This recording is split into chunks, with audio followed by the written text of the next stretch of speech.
अजित पवारांच्या आई आज पंढरपुरात आल्या होत्या तेव्हा अजित पवार आणि शरद पवार एकत्र यावेत असं साकडं त्यांनी विठुरायाला घातलंय।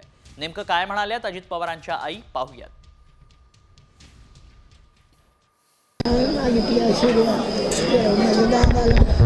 सर्वांना चांगलं वर्ष सुखी जाऊ दे, आपले सगळे वाद संपू दे देवाला सांगितलं। पांडुरंगाला दाराच्या मागची सगळी जाऊ दे। शरद पवार आणि अजित दादा एकत्र यावे। हो पांडुरंगाला ऐकणार। हो ऐकणार। पुढच्या बातमीकडे शरद पवार आणि अजित पवार दोघेही एकत्र आले तर आमच्यासारख्याची अडचण होणार नाही। शरद पवार आमचे पांडुरंग आहेत अशी प्रतिक्रिया मंत्री नरहरी झिरवाळ यांनी दिली आहे। तर एकत्र येण्याबाबत शरद पवार आणि अजित पवार निर्णय घेतील, त्यांच्या निर्णयात मी बोलणं योग्य नसल्याचं मंत्री चंद्रशेखर बावनकुळेंनी म्हटलंय।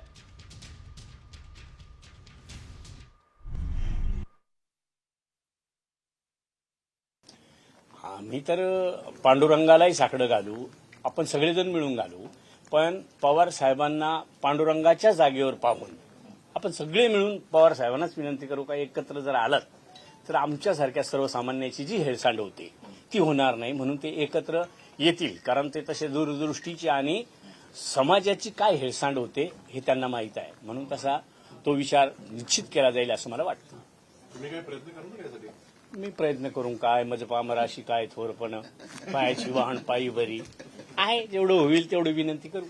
माननीय शरद पवार साहेब आणि अजित पवार साहेब यांच्याबद्दलचा निर्णय त्या दोघांनीच घ्यायचा आहे। भारतीय जनता पार्टीकडून ना असण्याचं काही कारण नाही आहे, त्या पक्षाने निर्णय करायचा आहे, त्यांच्या नेत्यांनी निर्णय करायचा आहे, त्यामुळे त्यांच्या निर्णयात मी काही बोलणे योग्य नाही।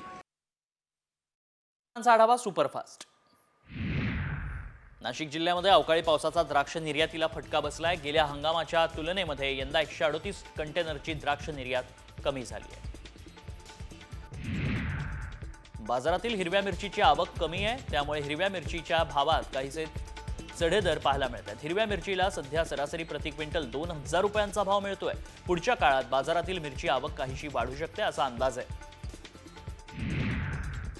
देशातील हरभरा पेरणीचा वेग कमी आहे। लागवडीची आघाडी गेल्या वर्षीपेक्षा 1% कमी आहे। आतापर्यंत देशात जवळपास 94 लाख हेक्टरवर पेरणी झाली। यंदा हरभरा उत्पादनात मोठ्या वाढीची शक्यता धूसर झाली असल्याची चर्चा आहे। गुळाची मागणी वाढल्यानं सांगलीच्या मार्केटमध्ये रोज 200 ते 300 टन गुळाची आवक होतीये। सध्या साखरेपेक्षा गुळाला अधिक मागणी असून संपूर्ण देशभरात सांगलीतून गुळाचा पुरवठा होतोय। मार्केटमध्ये गुळाची 1 ते 1.5 कोटी रुपयांची उलाढाल होतीये। मनमाडमध्ये वातावरणामुळे कांद्यावर बुरशीजन्य रोगांचा प्रादुर्भाव वाढलाय। कांद्याची शेंडे पिवळी पडली आहेत। कांद्यावर होत असलेल्या मावा, करप्या या रोगांमुळे शेतकरी त्रस्त आहे।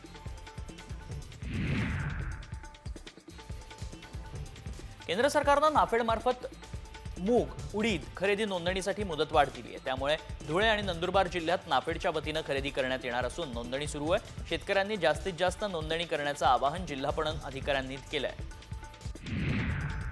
राज्य सरकारनं हमीभावानं सोयाबीन खरेदीसाठी नोंदणीला 6 जानेवारीपर्यंत मुदतवाढ दिली आहे। मात्र खरेदीची मुदत अद्यापही वाढवण्यात आलेली नाही। राज्यात 14 लाख टन खरेदीचे उद्दिष्ट असताना केवळ 3 टनांचीच खरेदी झाली आहे।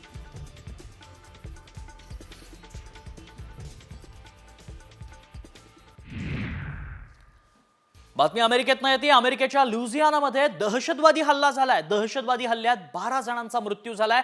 लुझियानाच्या न्यू ऑर्लिन्स या शहरात या भागामध्ये दहशतवादी हल्ला झाल्याचं समजतंय। नववर्षाच्या पहिल्याच दिवशी अमेरिकेमध्ये दहशतवादी हल्ला झाल्याचं पाहायला मिळतंय। अमेरिकेच्या लुझियानामध्ये दहशतवादी हल्ला झालाय, यात 12 लोकांचा मृत्यू झालाय। मोठी बातमी आहे, लुझियानाच्या न्यू ऑर्लिन्स या भागात दहशतवादी हल्ला झालाय। अमेरिकेमध्ये दहशतवादी हल्ला झाल्याचं पाहायला मिळतंय। दहशतवादी हल्ल्यात 12 जणांचा मृत्यू झालाय। हे दहशतवादी नेमके कुणाचे होते, कुठून आले होते याबाबत अद्याप माहिती समोर आलेली नाही। मात्र या हल्ल्याची जबाबदारी अद्याप कोणी स्वीकारलेली नाही। अमेरिकेत दहशतवादी हल्ला झालाय, त्यामुळे नववर्षाच्या पहिल्याच दिवशी अमेरिका हादरली।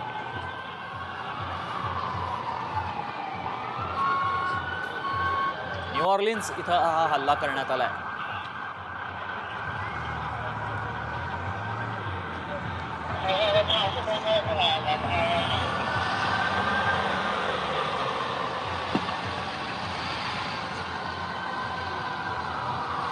पोलिसांच्या गाड्या घटनास्थळी रवाना करण्यात आल्यात. कार गर्दीत घुसवून दहशतवाद्यांकडून गोळीबार करण्यात आल्याचं पाहायला मिळालंय.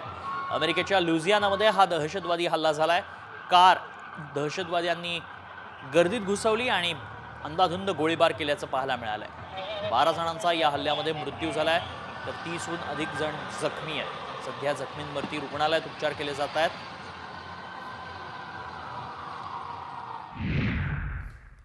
वैभववाडी तालुक्यात बांधकाम सुरू असलेल्या एका घरावर बिबट्याचं दर्शन झालं. हा बिबट्या घराच्या भिंतींवर बसलेला व्हिडिओत पाहायला मिळतोय.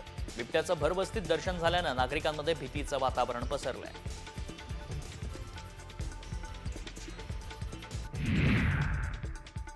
सांगलीच्या विटा इथं फटाक्याच्या गोडाऊनला भीषण आग लागली आहे. या घटनेमध्ये 3 जण जखमी झाले असून लाखो रुपयांचे फटाके जळून खाक झालेत. आगीचं कारण अद्याप अस्पष्ट आहे.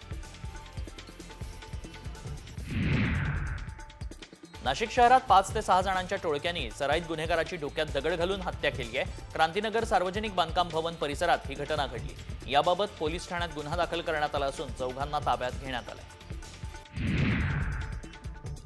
पिंपरी चिंचवडमध्ये भाजीपाला विक्रीचा स्टॉल लावण्यासाठी खंडणीची मागणी करत 3घांनी वाहनांची तोडफोड केली आहे. ही घटना आदर्शनगर मोशी येथील आठवडी बाजारात घडली. दरम्यान पोलीस पथकानं खंडणीखोराला अटक केली असून 2 अल्पवयीन मुलांना ताब्यात घेण्यात आलं.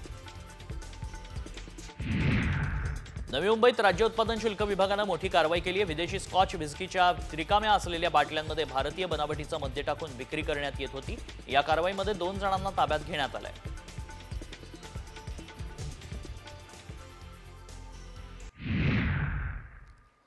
पुढच्या बातमीकडे वळूयात. मोठी बातमी आहे. नव्या वर्षात दाढी करणं आणि केस कापणं आता महाग होणार आहे. सलून आणि ब्युटी पार्लरमधील रेट वाढवण्याचा निर्णय सलून आणि ब्युटी पार्लर असोसिएशननं घेतलाय. 1 जानेवारी 2025 पासून म्हणजेच आजपासून ही दरवाढ लागू होणार आहे. वाढती महागाई, महानगरपालिकेनं वाढलेले परवाने शुल्क यामुळे भाववाढ करावी लागत असल्याचं संघटनेचं म्हणणं आहे. सलून आणि ब्युटी पार्लरच्या सध्याच्या दरात किमान 20 ते 30% भाववाढ होणार असल्याचं सलून संघटनेकडून सांगण्यात आलंय.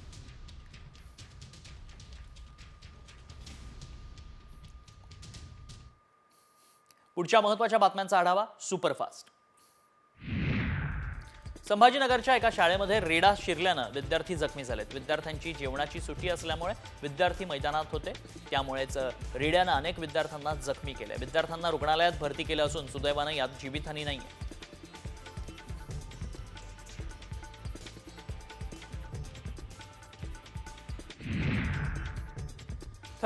चा बंदोबस्त करून घरी परत जाणाऱ्या एका पोलीस उपनिरीक्षकाचा कार अपघातात दुर्दैवी मृत्यू झालाय. जितेंद्र गिरनार असं पोलीस उपनिरीक्षकाचं नाव आहे. जितेंद्र हे सध्या पिंपरी चिंचवड पोलीस आयुक्तालयात हद्दीतील महाळुंगे पोलीस स्टेशनमध्ये नेमणुकीस होते. हिंगोलीच्या नरसी परिसरात अवैध रेतीची वाहतूक करणाऱ्या ट्रॅक्टरनं पळून जाण्याच्या नादात एका कारला धडक दिली आहे. या घटनेमध्ये ट्रॅक्टर चालकासह कारमधील नागरिक जखमी झालेत. या प्रकरणी ट्रक चालकावर गुन्हा दाखल करण्यात आलाय.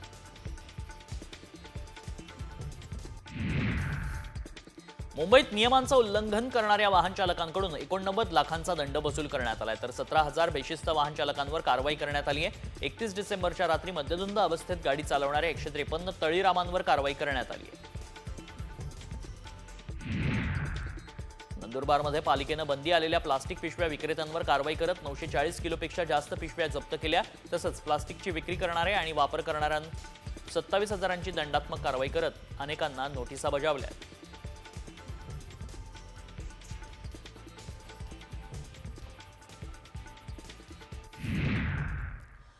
लातूरच्या निलंगा शहरात कोयता गँगची दहशत पाहायला मिळाली आहे. मध्यरात्री शहरातल्या अनेक भागांमध्ये हातात कोयते घेऊन 5 ते 6 कारच्या काचा फोडण्यात आल्या. त्यामुळे नागरिकांमध्ये सध्या भीतीचं वातावरण पसरलंय. कोयता गँगवर कारवाई करण्याची मागणी नागरिक करतायत.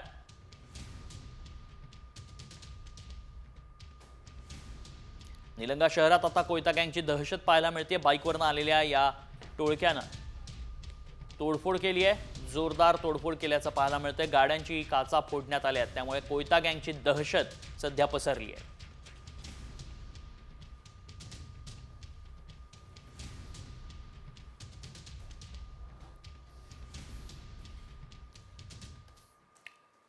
पुढच्या महत्त्वाच्या बातम्यांचा आढावा सुपरफास्ट.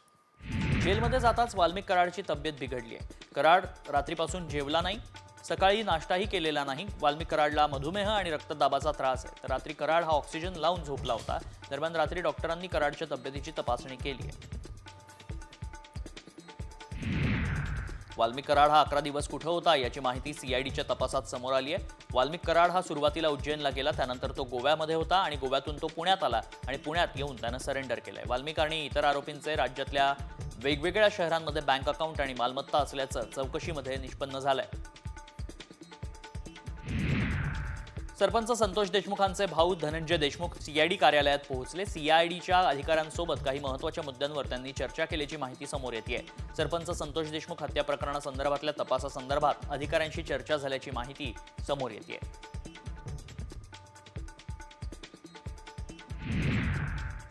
सरपंच हत्या प्रकरणातल्या 3 फरार आरोपींच्या मुसक्या सीआयडी आवळणार आहे. दर्शन घुले, कृष्णा आंधळे आणि सुधीर सांगळे अशी आरोपींची नावं आहेत. सुदर्शन घुले हा महाराष्ट्रातच असण्याची शक्यता आहे, तर कृष्णा आंधळे आणि सुधीर सांगळे हे 2 आरोपी राज्याबाहेर असल्याचा संशय आहे.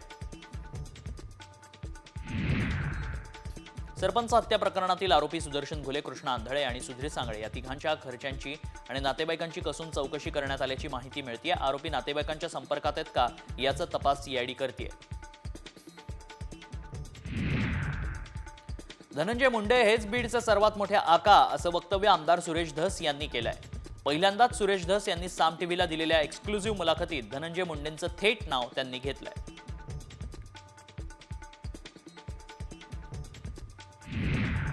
सरपंच संतोष देशमुख हत्या प्रकरणात आमदार सुरेश धस यांनी मीडियाला प्रतिक्रिया देण्यापूर्वी मुख्यमंत्री देवेंद्र फडणवीसांसोबत चर्चा केली पाहिजे असं मंत्री चंद्रशेखर बावनकुळे यांनी म्हटलंय. भाजप आमदार सुरेश धस संतोष देशमुख यांची हत्या झाल्यानंतर चांगलेच आक्रमक झाले.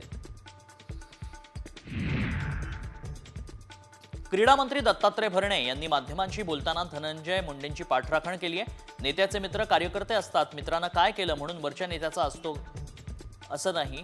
या प्रकरणी धनंजय मुंडे यांच्यावर आरोप करणं चुकीचं आहे असं दत्तात्रय भरणे म्हणाले.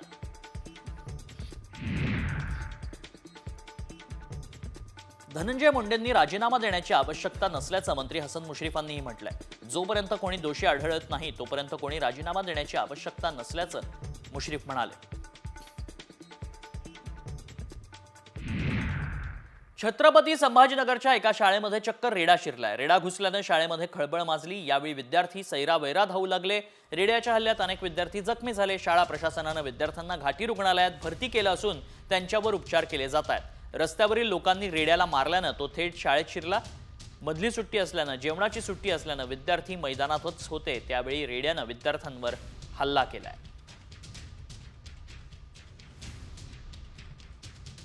आणि सगळी घटना सीसीटीव्ही मध्ये चित्रित झाली आहे.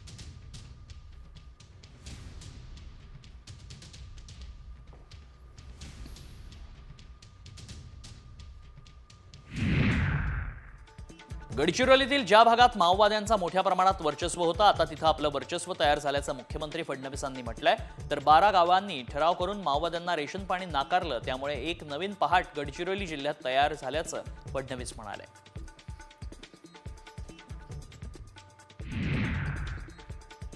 गडचिरोली जिल्ह्यातील गर्देवाडा ते वांगेतुरी या दरम्यानच्या सुमारे 15 गावांना स्वातंत्र्याच्या 7.5 दशकांनंतर बस सेवा सुरू झाली आहे. मुख्यमंत्री देवेंद्र फडणवीसांनी बस सेवेचं उद्घाटन केल्यानंतर स्वतः एसटी बसमधून गावकऱ्यांसोबत प्रवास केला.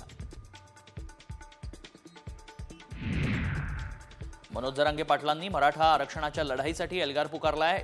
25 जानेवारीपासून अंतरवाली सराटी इथं आमरण उपोषण करण्याची घोषणा त्यांनी केली. राज्यभरातील मराठा समाजानं एकत्र येऊन उपोषणाला पाठिंबा द्यावा असं आवाहन जरांगे पाटलांनी केलंय.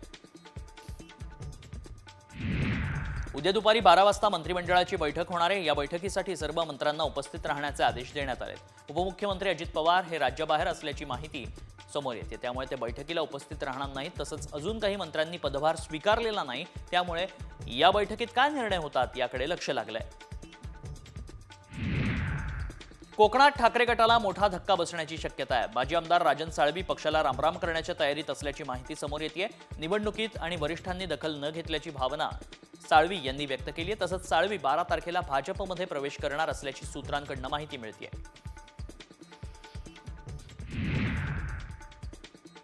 रायगडच्या पालकमंत्री पदावरून रस्सीखेच सुरू झाल्याचं पाहायला मिळत आहे. मात्र असं वाटत नाही अशी प्रतिक्रिया मंत्री भरत गोगावले यांनी व्यक्त केली आहे. मी सिनियर आमदार असून आता मंत्री देखील आहे, त्यामुळे पालकमंत्री पद मलाच मिळेल अशी अपेक्षा गोगावले यांनी व्यक्त केली आहे. मंत्री दत्तात्रय भरणेंनी पुणे जिल्ह्याच्या पालकमंत्री पदाबाबत एक मोठं भाष्य केलंय. कुणी काहीही म्हणू द्या, पण पुण्याचं पालकमंत्री केवळ अजित पवार हेच होतील असं दत्तात्रय भरणे यांनी म्हटलंय. काही दिवसांपूर्वी पुण्याच्या पालकमंत्री पदाबाबत मंत्री चंद्रकांत पाटलांनीही सूचक भाष्य केलं होतं.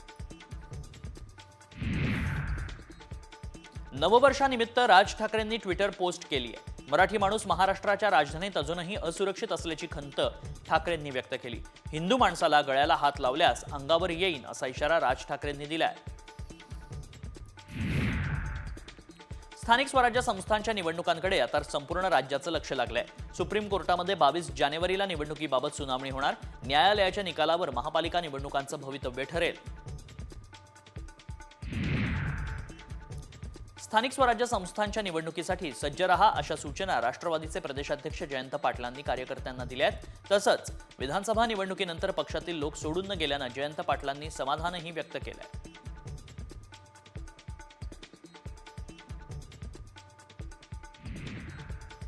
नवीन वर्षाचं स्वागत पर्यटकांनी रत्नागिरीत बोटिंगचा आनंद करत रत्नागिरीत तसंच कोकणात देशभरातून नव्हे तर परदेशातूनही लाखो पर्यटक दाखल झाले.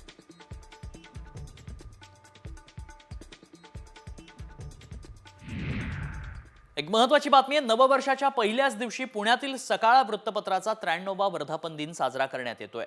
यंदा सकाळच्या वर्धापन दिनानिमित्त स्नेह मेळाव्याचं आयोजन करण्यात आलं. पुण्यातील सकाळच्या वाचकांनी या कार्यक्रमाला मोठ्या प्रमाणात गर्दी केली. यावेळी सकाळचे चेअरमन प्रतापराव पवार यांनी वाचकांच्या शुभेच्छांचा स्वीकार केलाय. वर्धापन दिनाच्या निमित्तानं भारताचा आणि जगाचा 93 वर्षांचा इतिहास उलगडणारं दैनिक सकाळच्या मुखपृष्ठाचं सकाळ प्रकाशनाच्या मराठी, हिंदी आणि इंग्रजी भाषेतील पुस्तकांचं व्यंगचित्रकार आलोक यांच्या व्यंगचित्रांचं प्रदर्शन या निमित्तानं भरवण्यात आलं.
नव्या वर्षात शिर्डीतल्या साईबाबा संस्थाननं नवा उपक्रम राबवलाय. आता सामान्य दर्शन रांगेतून येणाऱ्या पहिल्या 2 भाविकांना व्हीआयपी आरतीचा मान मिळणार आहे. दिवसभरातील मध्यान्ह आरती, धूप आरती आणि रात्रीच्या शेजारतीत भाविकांना आरती करण्याची संधी मिळेल.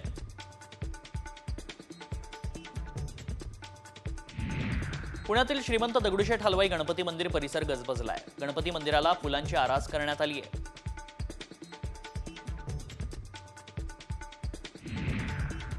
पंढरपुरात विठुरायाच्या मंदिरात गाभाऱ्याला विविध फळांचा वापर करत सजावट करण्यात आली आहे. यामुळे विठुरायाचं सावळं रूप अधिकच खुलून दिसतंय.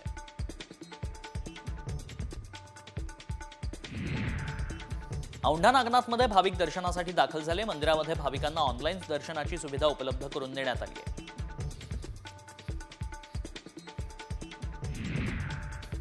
अष्टविनायकातील प्रथम मानाचं स्थान असलेल्या बारामती तालुक्यातील मोरगाव इथं मयुरेश्वराच्या दर्शनासाठी भाविकांनी गर्दी केली. भाविकांना श्रींच्या मुख्य गाभाऱ्यात प्रवेश देण्यात आला होता.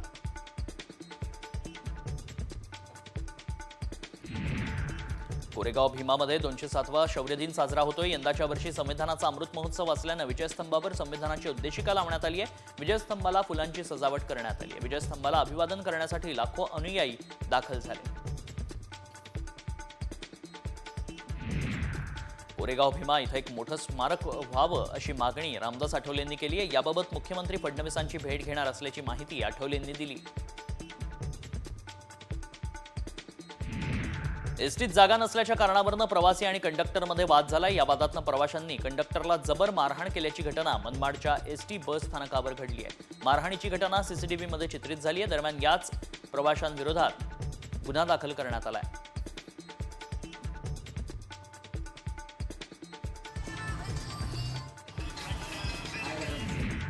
अमरावती जिल्ह्यातील मोर्शी बस स्थानकावर महिलांची फ्रीस्टाईल हाणामारी पाहायला मिळाली. ही हाणामारी बघण्यासाठी बस स्थानकावर बघ्यांची गर्दी झाली होती. मात्र हाणामारीचं कारण अद्याप अस्पष्ट आहे.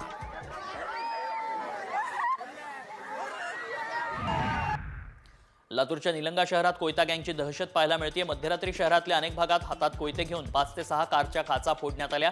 त्यामुळे सध्या दहशतीचं वातावरण पसरलंय. जळगावच्या पाळधीमध्ये 2 गटात राडा झाला. यावेळी समाजकंटकांकडून 3 ते 4 गाड्यांची जाळपोळ करण्यात आली. दरम्यान परिसरात तगडा बंदोबस्त करण्यात आला असून तणावपूर्ण शांतता आहे.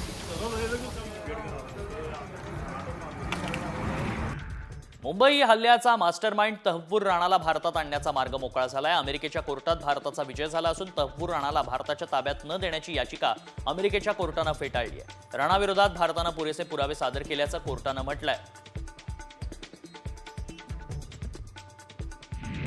छत्रपती संभाजीनगरमधल्या 21 कोटींच्या क्रीडा घोटाळ्यात राजकीय नेत्याचा तर सहभाग नाही ना, अशी चर्चा आता रंगू लागली आहे. एका नेत्यानं घोटाळ्यातला मुख्य आरोपी हर्षकुमारची तक्रार व्हायरल केली आहे. तसंच या नेत्याकडे संबंधित अधिकाऱ्यांविरोधात पुरावे असल्याचाही दावा करण्यात आलाय. छत्रपती संभाजीनगरच्या 21 कोटी रुपयांच्या क्रीडा घोटाळ्यातील मास्टरमाइंड हर्षकुमार क्षीरसागरला दिल्लीतून अटक करण्यात आली. क्रीडा उपसंचालक कार्यालयात कंत्राटी लिपिक असलेल्या हर्षनं स्वतःच्या मौजमजेसाठी तब्बल 7 कोटी रुपये उडवले असल्याचं तपासात निष्पन्न झालंय.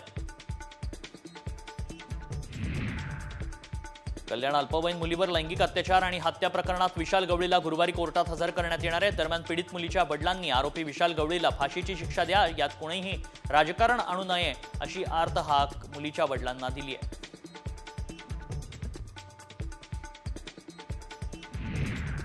मंत्रालयाच्या सुरक्षेमध्ये वाढ करण्यात आली आहे. मंत्रालयात होणाऱ्या आंदोलनाच्या पार्श्वभूमीवर प्रवेशद्वारावर मशीन्स लावण्यात आली आहेत. मशीनमध्ये मंत्रालयात प्रवेश करणाऱ्या नागरिकांची माहिती ठेवली जाणार आहे.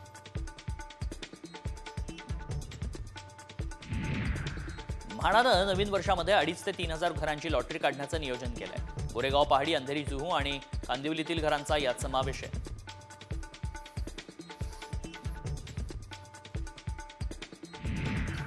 सोयाबीन दरातील वाढ आणि केंद्र सरकारनं 20% आयात शुल्क आकारल्यानं खाद्यतेलाच्या दरात वाढ झाली आहे. त्यामुळे खाद्यतेल 30% महागलंय. यावर्षी एप्रिल महिन्यामध्ये नवी मुंबई आंतरराष्ट्रीय विमानतळ सुरू होणार आहे. टर्मिनल विमानतळाचं 84% काम पूर्ण झालंय. मुंबईतील मेट्रो 3चा दुसरा टप्पाही नव्या वर्षात सुरू होणार आहे. मे महिन्यात मेट्रो मार्गिकेची कामं पूर्ण होण्याची शक्यता आहे. आतापर्यंत या मार्गिकेचे 75% अधिक काम पूर्ण झालंय.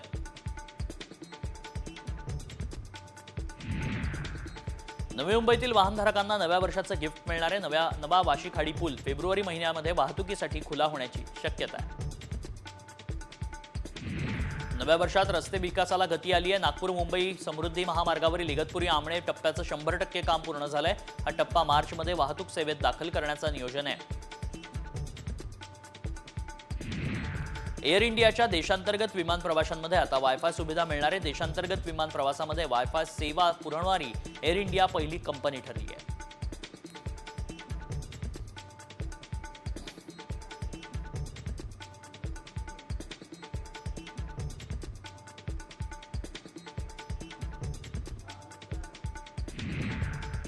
भारतीय महिलांमध्ये सोन्याची आणि दागिन्यांची मोठी क्रेज आहे, असं जागतिक सुवर्ण परिषदेच्या अहवालातून स्पष्ट होत आहे. भारतीय महिलांकडे एकूण 24,000 टन सोनं असल्याचं या अहवालातून समोर आलंय.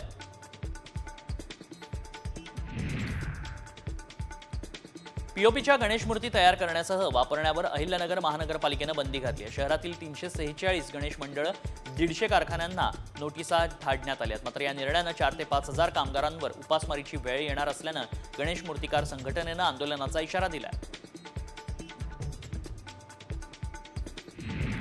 बदलापुरात सातत्यानं वीज पुरवठा खंडित होतोय. वीज पुरवठा खंडित होऊ नये म्हणून लाखोंचा खर्च करून भूमिगत विद्युत वाहिन्या टाकण्यात आल्या. मात्र तरी देखील त्याचा फायदा काही झालेला नाही. त्यामुळे ही परिस्थिती अशीच राहिल्यास रस्त्यावरती उतरण्याचा इशारा बदलापूरकरांनी दिलाय. संभाजीनगर जिल्ह्यातील जिल्हा परिषदेच्या शाळेमध्ये सीबीएसई पॅटर्न सुरू होणार आहे. ज्या शाळांकडून मागणी होईल त्याच ठिकाणी पहिलीचा वर्ग सीबीएसई पॅटर्ननुसार सुरू केला जाणार असल्याची माहिती समोर आली आहे.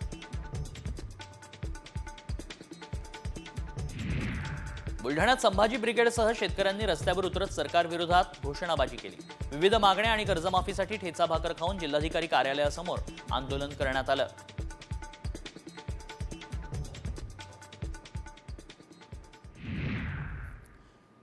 एक छोटासा ब्रेक पाहत राहा.